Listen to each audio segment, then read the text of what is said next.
All right, we're doing some chest over here today. I just wanted to show you something real fast, not my normal style. Normally it takes me, 2 hours to explain something to you, but I'm going to show you just something simple on the incline press, but I also am going to show you a little something about spotting, because when you're trying to train for hypertrophy, so this goes for any athlete or any power lifter or anybody doing anything, when they want to increase muscle mass, it's always the same.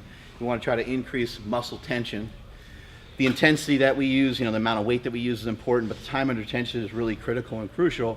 And so what we're going to do with Tom is I'm going to have him do this exercise here, but we're going to do it a certain way so that we tap into the muscles a little bit quicker, a little bit easier, a little bit smoother, but we're also going to have him reduce the weight.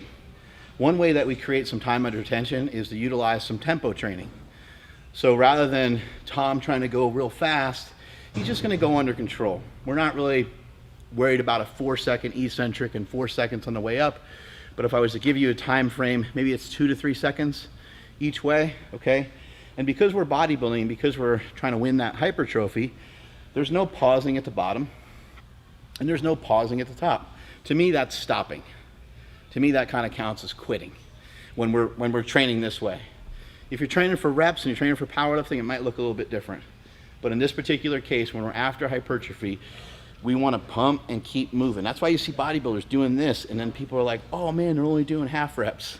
They're trying to keep tension on the muscles. So what we're going to do here, we have to look at each exercise kind of independently and figure out how we're going to create the most muscle tension. Some of us have some really wild differences in our shoulder mobility and in the way that we can move. But in general, when it comes to this particular movement, we want to try to go elbows up, which is very difficult for me to do because I've been powerlifting forever. I've been down in here. But lifting down in this range is going to allow us to lift the most amount of weight efficiently, and it's going to allow us to overload and handle really heavy weights without getting injured.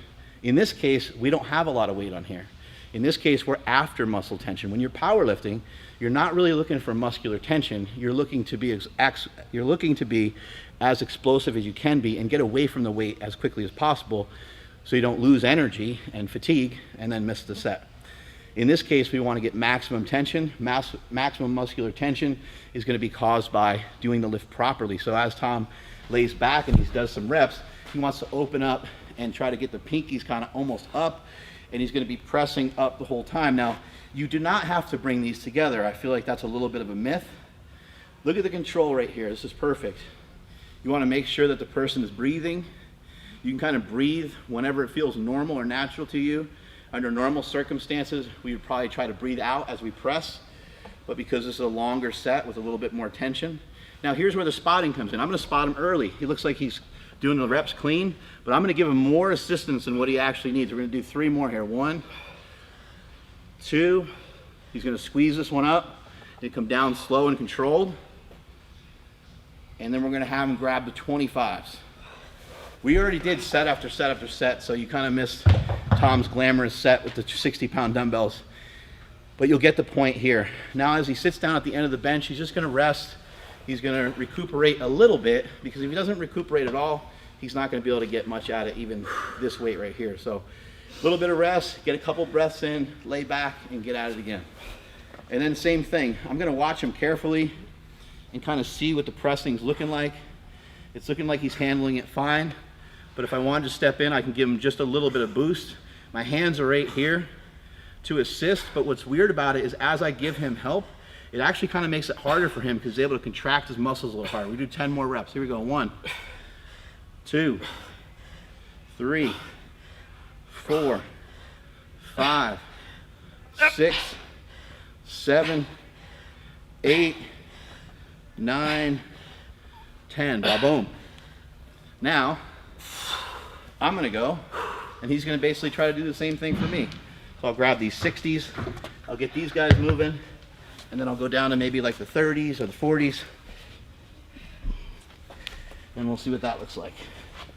Again, we want to try to get maximum muscular tension. So we're going to try to keep moving the whole time. We're trying to get the elbows up and out. No stopping at the top. No stopping at the bottom. No adjusting, no resting. If we were squatting, if we were deadlifting, doing bent over rows, military presses, whatever we're doing, It would all be done the same way. Come on. Really come out with the dumbbells, elbows up.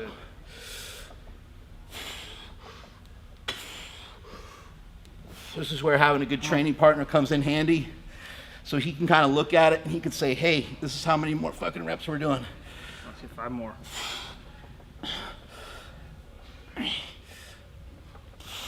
All the way up, come on. Up, up, up. Snuck in one extra. Now we're gonna drop the weight. Try to go with like a 35. I think 3 to 5 breaths is a decent way to do it. Maybe 10 seconds or so. But if you just don't rest at all, it'll be hard to move anything. Come on. Weights are light. Get that tension on there. Nice.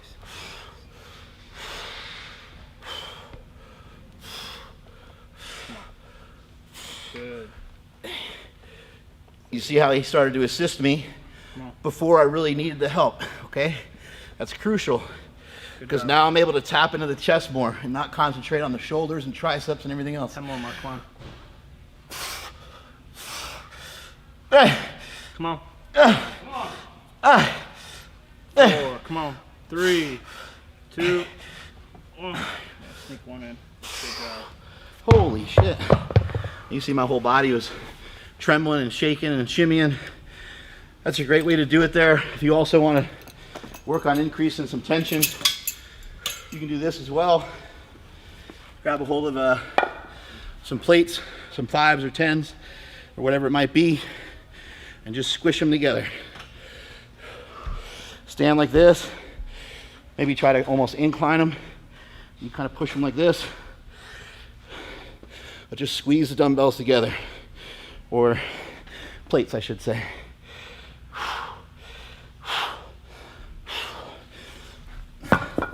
Without the weight, just here, pushing the hands together. If you need something to push together, you can take a dumbbell. You can kind of go like that. Yeah, that's probably the best way to do that, like that. Okay. You can also grab the end of the bench here. I'll get the boobs out for you so you can see. You grab the end of the bench and you can just kind of squeeze the end of the bench. But doing this in between your set, learning how to flex. This has nothing to do with bodybuilding necessarily. This has to do with increase in muscle mass and getting hypertrophy into the chest and shoulders and biceps. And you want to create more muscle tension and tap into the muscles a little bit more. This is a great way to do it. You can do it while someone else is doing their set.